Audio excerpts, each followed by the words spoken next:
Mayor, councillors, thank you for allowing me to speak. I'm chair of York Green Party and speaking in that capacity.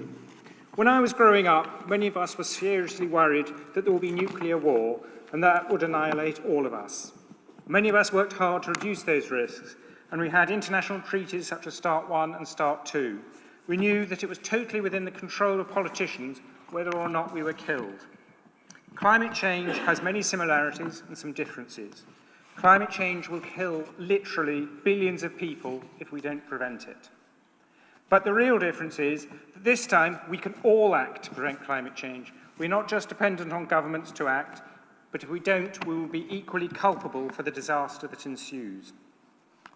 Climate change is an entirely preventable, human-created disaster. We have the information to understand the problem, and we know what to do. The UN Intergovernmental Panel on Climate Change recently said we have just 12 years to prevent a catastrophe. We are in a climate emergency, and we must all act now, as the children of York and elsewhere shouted out last week before and will continue to do so. City of York Council must take leadership locally by declaring an emergency and then following through on that by taking bold action to make York carbon neutral by 2030. Some of the actions that we need to take will be difficult and may not be popular, but leadership is about taking people with you, even when the decisions are unpopular.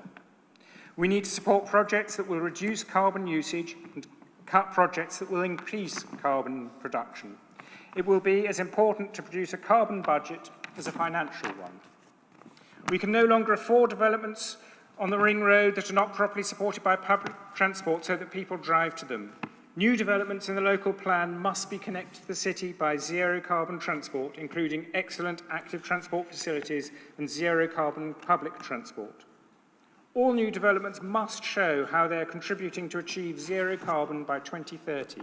Otherwise, they are not sustainable developments. Time is short. The time to act is now, before it is too late. Please vote for the climate emergency motion. Thank you.